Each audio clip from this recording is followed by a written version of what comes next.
Matrix has achieved massive cultural status for its groundbreaking special effects, but more importantly, the equally original story elements struck an emotional and intellectual nerve that carries on to this day. The message has not faded, but is being steadily reinforced so that the film is gaining more fans as time progresses.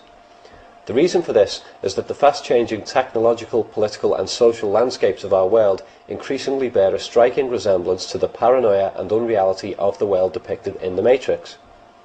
This is not to say that people actually believe their sensory reality to be a computer simulation. The parallels are of a more spiritual nature. The most quoted line from The Matrix is Morpheus' simplification of what The Matrix is, as explained to Neo early in the film. It is the world that has been pulled over your eyes to blind you from the truth. The reason this line is quoted so often is because since The Matrix was released, an unrelenting barrage of confusing news reports have also been unleashed in what is referred to as the War on Terror, only to be followed recently by the new fear-buster, global warming.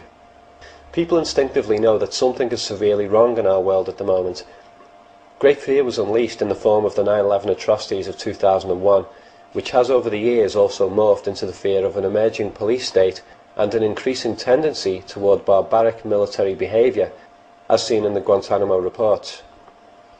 In the meantime, our leaders are contradicting themselves by allowing millions of immigrants to flood into Western countries at a time when we would expect them to limit immigration as a protective measure against terrorism. And we also have the suspicious intelligence used to kickstart the invasion of Iraq. These are just a few of the world-changing events that are making millions of people ask questions about what our civilization is and what the agendas of our leaders are. This is where The Matrix strikes its emotional and spiritual nerve. Just like our main character Neo, 21st century citizens know deep down that lies are being told on a grand scale that manipulates not only individuals but entire nations. We don't know which news reports to believe or which politicians to trust. In the Matrix film, one of the first signs of something being wrong occurs while Neo is sleeping. Just before receiving his wake-up call over the internet, we see articles on his computer screen that label the character Morpheus as the world's #1 terrorist. Immediately here, The Matrix anticipates a trend that would emerge 2 years later. The 9/11 and anthrax attacks in the US spark an overreactive war on terror, in which certain politicians seize the opportunity to create a black and white labelling system to silence their critics, exemplified by George W. Bush's statement, "You're either with us or you're with the terrorists." Even the media term sleeper cells bears a sharp parallel in The Matrix. Morpheus talks frequently about most of the population being asleep and not yet ready to wake up. Once they do awaken, they become enemies of the Matrix and are hunted by police, SWAT teams and agents, with a blind and obedient public also at the oppressor's disposal. The parallels between The Matrix and the War on Terror are very strange indeed.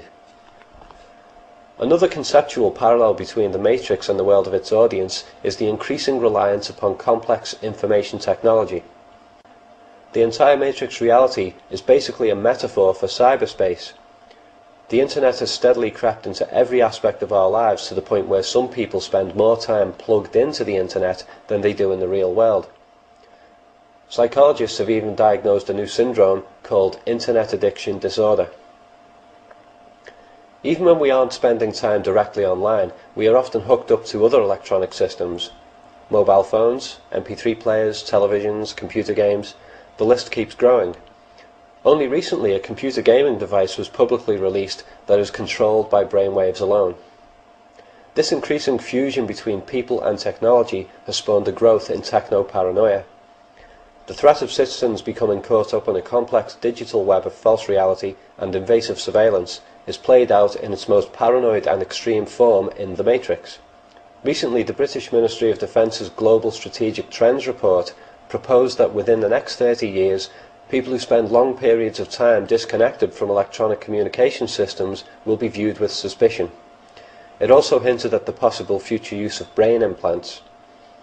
Despite being an official document, not only does this sound like a crazy conspiracy theory, but it parallels once again with the Matrix film. Neo is implanted with a bugging device during a surreal interrogation by Agent Smith, only to have it removed as he joins the revolution against the machine race. The surreal aspects of his interrogation even suggest a reference to drug-induced interrogations. A major concern of modern authorities is the social subgroup that we call hackers. In reality, these people upon detection are often employed by governments rather than being prosecuted, and thus in The Matrix, Neo himself is a hacker who Agent Smith tries and fails to recruit. The parallels just go on and on. Neo's training sessions for fighting back against the Matrix system involve skills and knowledge being directly streamed into his brain. This is paralleled by the modern individual's unprecedented ability to download and assimilate information on almost any subject through the internet, which is now being used by ordinary citizens on a massive scale for self-education and to fight for unsung social causes. Neo himself is awoken by messages he receives over the internet. So just what the hell are the Wachowski brothers trying to say with this crystal ball of a film? Their more recent film, V for Vendetta, offers an indication of their motivational framework. It depicted a future fascist police state, and its marketing campaign included slogans such as "Freedom Forever" and "People should not fear their governments, governments should fear their people." In The Matrix, the Wachowskis make less daring but very blatant police state references. Room 101, the number on Neo's apartment, is plucked straight from George Orwell's 1984. It is the torture chamber in which the novel's main character is brainwashed into submission. Neo spells the police state reference out while being interrogated. You disappoint me. You can't scare me with this Gestapo crap. I know my rights.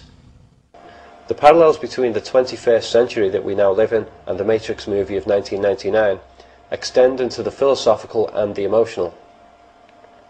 As the public turn away from the mainstream media and begin doing their own internet-based research, the mountain of corporate lies that is being unveiled is so complex, deep and shocking that many people retreat into whatever escapist or hedonistic fantasies are available. Morpheus describes this with crystal clarity. You have to understand, most of these people are not ready to be unplugged. And many of them are so inert, so hopelessly dependent on the system, that they will fight to protect it. Were you listening to me, Neo?